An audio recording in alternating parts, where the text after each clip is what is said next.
Hello दोस्तों, फिर से स्वागत है आपके अपने चैनल में अभिषेक बरेली में। तो फिर से आज हम एक हॉरर स्टोरी लेकर आ चुके हैं जो कि बहुत ही ख़तरनाक होने वाली है। और आज हमारे साथ नरेंद्र भाई हैं। इस स्टोरी को नरेंद्र भाई सुनाएंगे कि स्टोरी में एक्चुअल में हुआ क्या था और किस किस के साथ वो घटना हुई है और क्या हुआ है। तो आज हम एक ऐसी डरावनी लोकेशन पे भी हैं। ये एक महाराज का दरबार है जो कि बरगद का पेड़ आप देख रहे होंगे, और यहाँ पर बैठकर हम इस स्टोरी को सुनाएंगे।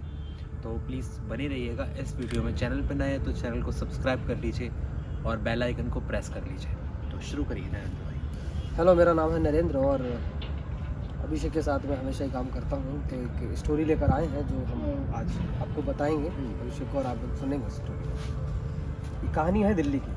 अच्छा। दिल्ली का एक कोई मोहल्ला है, नाम नहीं याद है उसका, मैं बताना भी नहीं चाह रहा हूँ। खैर जी। उस परिवार में करीब 11 लोग हैं। अच्छा। शायद कुछ लोगों ने सुनी रखी होगी या कुछ लोगों ने नहीं सुनी रखी। जिन्हें नहीं सुनी लेकिन उनको काफ़ी मज़ा आएगा। अच्छा। उस परिवार में 11 लोग। अच्छा। बड़ा खुश परिवार है एकदम। शायद 3 बहनें हैं उस परिवार में। अच्छा। 2 बच्चे हैं, उनके दादा दादी हैं और माँ बाप, मतलब सब मिला के करीब 11 बच्चे हैं। 11 लोग हैं। 11 लोग एक परिवार में, 11 लोग। बाकी है कि 11 लोग जब है उसमें, तो उनकी बड़ी बेटी की शादी जब तय होती है, सबसे बड़ी बेटी है, जो दादा है उनकी पोती की शादी जब तय होती है, तो उनको दादा को रात को एक सपना आता है। अच्छा। कि आप शादी ना करें। जैसे कल हमने एक स्टोरी सुनी थी, इस तरह का। शादी ना करें, ये घर में कोई भी शादी ना करे। अच्छा, मतलब हाँ। दादा को एक सपना आया था कि घर में कोई भी सदस्य हाँ, जो भी लड़के लड़कियां हैं वो शादी ना करें। अच्छा। तो उनके बाप बोले अरे चीजें हैं होंगी, क्या होगा। एक कुत्ता भी साथ रहता है एक्चुअली। अच्छा, एक कुत्ता भी टोटल 12 मेंबर। 12 मेंबर। उस परिवार में जब उनके दादा बताते हैं कि रात को सपना जब आता है तो उनके दादा जो है वो कॉपी में लिखते रहते हैं। अच्छा। जब भी उन्हें सपना आता है वो कॉपी में लिख देते हैं। मतलब सपना को वो कॉपी में लिख हाँ, देते हैं। जब भी मतलब उन्हें ये देखा जब भी आता है उन्हें सपना तो कॉपी में लिख देते हैं, और वो उन्हें डेली सपने आते हैं। अच्छा। टाइम बीतता जाता है, काफ़ी समय हो जाता है। जब लड़की की शादी होने वाली होती है, हाँ। उनके बाप बोलते हैं दादा कि बेटा देखो कल रात मुझे सपना आया था अच्छा। कि हमारे घर में कुछ जो लोग रहते हैं पहले से, मतलब आप समझ गए होंगे मैं किसकी बात कहूँ। ये घर काफ़ी टाइम से बंद था, अब उन्होंने लोग रहने के लिए आ गए। तो उन्हें सपना आया कि यार यहाँ रहना आप जो कर रहे हैं वो सही नहीं है। घर में त्योहार मतलब खुशियाँ मनाना गलत है। अरे अच्छा। हाँ, मतलब एक घर में खुशियाँ मनाने गलत खुशियाँ है। मनाना गलत है। उनका ठीक है, पापा नहीं करते हैं। अब उनके बाप को भी आने लगे ये सपने। अच्छा, बेटी के बाप को। बेटी के बाप को भी सपने आने लगे। अच्छा। अब धीरे धीरे ये चीज़ें सबके साथ होने लगी। अच्छा। हाँ, धीरे धीरे सबके साथ सब होने लगी चीज़ें। अब वो परिवार पूरा परेशान। अरे अब सब अपने अपनी कॉपी लिखे जा रहे हैं। कुछ टाइम के बाद दादा की होगी डेथ। मतलब आपका कहने का मतलब ये है कि जिसको सपना आता था, हाँ, वो सपने को कॉपी में लिख लेता था। लेता हर परिवार का हर सदस्य लिख लिख रहा रहा था। था। सबको सपने आ रहे थे। कुछ टाइम बाद उनके दादा की डेथ हो गई। अच्छा। हाँ, डेथ होने के बाद उसमें बचे 10 लोग। 10 लोग जब बचे उसमें, तो धीरे धीरे क्या हुआ कि कुत्ता जो था उनका हमेशा वो रात को चीखता रहता था। लोग कहते थे कि गली मोहल्ले के लोग कहते थे कि भूखे प्यासा है इसलिए चीखता रहता हुआ। अच्छा। अब वो कहते थे आपका रात को कुत्ता बहुत चीखता है। तो कहते चीखना इन द तो सेंस रो रहा है, चीख रहा है। तो कहते थे हम तो खाना खिलाते हैं, भरपेट खाता है ये खाना, तो ऐसा क्या दिक्कत है। चीज़ें धीरे धीरे हुई। एक समय आया कि एक ही परिवार जितने 10 लोग थे सबने फांसी लगाई। अरे अब सोचिए, फांसी लगा ली सब लोग, और सब लोग मतलब जो 10 लोग बचे थे उन्होंने फांसी लगा ली। सबने फांसी लगा ली। अब भाई जब फांसी लगा ली 2-3 दिन हो गए, किसी को कुछ पता ही नहीं, क्योंकि दूध वाला भी आ रहा है, वो भी कुंडी खटखटा रहा है, कोई है ही नहीं। अरे अखबार वाला भी आ रहा है, कोई नहीं। मतलब किसी को पता नहीं है, किसी को नहीं पता है। फांसी लगा एक रात पहले उनके यहाँ फंक्शन था शादी का, जो मैं बता रहा शादी का। हाँ। उसी रात पूरे घर में जो 10 लोग थे उन्होंने फांसी लगा ली। और लड़की जो थी, मैं भूल गया था, लड़की जो थी वो लव मैरिज करना चाह रही थी किसी से। अच्छा। हाँ, तो उन्होंने अपने रिश्तेदारों में भी नहीं बताया था। उन्होंने कहा चुपके से शादी कर देंगे लड़की को, और मसला खत्म हो जाएगा, बाद में बता देंगे कि जब सबको पता शादी हो जाएगी फिर एक तरीके से सबको दावत फंक्शन कर लेंगे, बुला लेंगे। बिल्कुल बिल्कुल। तो परिवार में 11 लोगों ने, जब 10 लोगों ने फांसी लगा ली, अब 2-3 दिन हो गए। पूरी गली सुनसान, जैसे लोग आते जाते हैं उन घर से कोई निकल ही नहीं रहा। जब कोई है ही नहीं तो निकलेगा।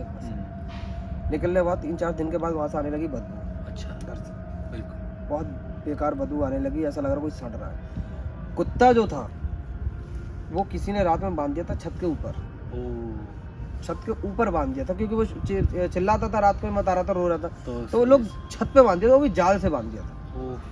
अब 3-4 दिन हो गए, 3-4 दिन से वो भी भूखा प्यासा चिल्ला रहा है, तो लोग बोलेंगे अरे ये तो चीखता ही रहता है यार। अच्छा, इग्नोर कर दिया, वैसे भी चीख रहा था तो कि वैसे भी चीखता है, और अभी चीख रहा है, तो खाना वाना खा के चीखता ही, वो पता नहीं क्यों परेशानी। 3-4 दिन से हो गए, पड़ोसी ने देखा कि 3-4 दिन हो गए अब यहाँ से कोई निकल ही नहीं रहा घर में से, बिल्कुल सही बात। बदबू आ रही है। भाई पुलिस कंफर्म किया, पुलिस पहुंची, और जब दरवाज़ा तोड़ा, जैसे ही देखा तो 11 के 11 लोग फांसी पर लटके। अब सोचने वाली बात ये थी कि 9 लोग की तो एक एक करके फांसी लगा सकते। मान लो अगर मैंने आपकी फांसी लटका के, तो जो लास्ट वाला बच्चा वो कैसे फांसी लगा सकता, वो भी फांसी चढ़ा हुआ। 11 के 11 लोग खुद ब खुद फांसी। घर में कोई रास्ता नहीं आने जाने का, कि कोई दूसरा, कहीं गेट दूसरा, और छत उनकी तीसरी मंजिल छत है, जहाँ कोई चढ़ भी नहीं सकता। मतलब 11 के 11 लोगों ने फांसी लगा ली। कैसे मतलब कैसे मतलब क्या था फांसी, मतलब फांसी में क्या था, सबके गले जो थे वो किसी का चुन्नी से बना हुआ था, चुनरी होती है ना, किसी का चुनरी से बना हुआ है, और हाथ जो था बाहर से बंधे हुए हैं। पुलिस ने जब देखा, पुलिस भी बड़ा परेशान, वो भी हैरतमंद हो गई होगी कि भाई साहब कैसा हुआ यार, चीज क्या हुई है। अब नई चीजें आ रही है, लोग नई मीडिया अपनी चीजें दिखा रही है कि यार हुआ क्या, कोई मार गया होगा इन चीजों को। बिल्कुल सही बात है। और ये वायर से बंधे हुए, मतलब ये कैसे हाथ पीछे बंधे हुए हैं, आप सोचो। अच्छा, हाथ पीछे बंधे हुए हैं और गर्दन में चुन्नी, और जिसपे फांसी गई वो गिरा हुआ है, मतलब लटके हुए 11 के एक ही कमरे में इतने सारे कुंडे थे। ये सोचने वाली है, एक कमरे में सब लटके हुए। ये तो असंभव है, असंभव। अरे आप दोस्तों, आप ये अंदाजा लगा सकते हैं कि एक कमरे में असद इंसान 4 पंखे लगाएगा। हाँ, लाइटें लगा लेगा 4-5 लगा लेगा लाइटें। 5 कुंडे की बात कर रहा हूँ, लाइटें तो लगा सकते हो, कितनी भी लगा सकते हो। कुंडे 5 पंखे, एक कितने बाई का कितने कमरा होता है? 10 बाई 8 का, या 12 बाई 8 का, 15 बाई 8 का कमरा होता है, उसमें 4-5 कुंडे लगा लोगे, लेकिन 11 कुंडे संभव ही नहीं है।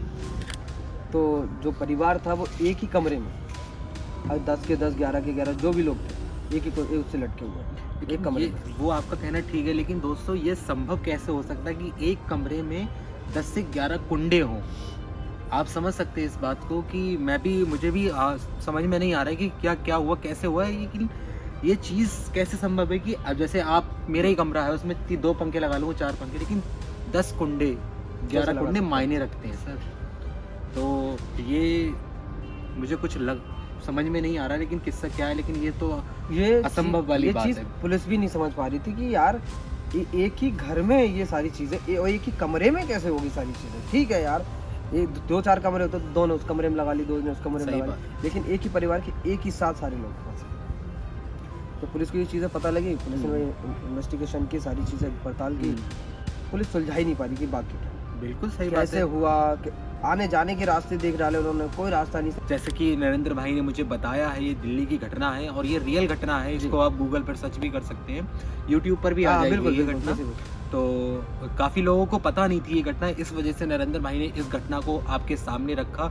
और आपको, मुझे ही समझ में नहीं आ रहा है कि ये घटना हुई कैसे, लेकिन 11 कुंडे, 10 कुंडे एक कमरे में कैसे हो सकते हैं, और एक ही साथ एक परिवार के सब लोगों ने फांसी। और एक ही साथ सब परिवार, मतलब उनका छोटा बच्चा भी है, बेटा भी करीब 10-12 साल का, उससे बड़ी फांसी है, सब फांसी चढ़े हुए। मतलब जो लोग देख रहे थे वो बहुत रो रहे थे, मतलब एक ही परिवार एक बार में समाप्त। उनका कोई रिश्तेदार दूर तक नहीं है, उनका रिश्तेदार भी नहीं था दूर तक कोई। अब ये सोचो, अब क्या कर सकते हैं, कैसा हुआ, क्या हुआ है, लेकिन इसको तो अच्छी तरीके से सिर्फ भगवान ही जान सकता है। लेकिन जो हुआ बहुत गलत हुआ और बहुत ही दर्दनाक किस्सा है ये, जिसपे बीती होगी पता नहीं कैसे, क्या हुआ, किसने क्या करा और कैसे हुआ, ये आज तक किसी को पता नहीं चल पाया। तो ऐसे ही हम सपोर्ट करते रहिए, और ज़्यादातर हम आपको ऐसी स्टोरी लाते रहेंगे ऐसे ही जो आप लोगों को नहीं पता है। हम डेली आपको एक स्टोरी ऐसी लाते रहेंगे जो हमारे आजकल जीवन और आसपास हमारे होता रहता है, उसके लिए। बिल्कुल। तो तब तक के लिए चैनल को सब्सक्राइब कर लीजिए और वीडियो को शेयर कर दीजिए। मिलते हैं नेक्स्ट वीडियो में। हर हर महादेव।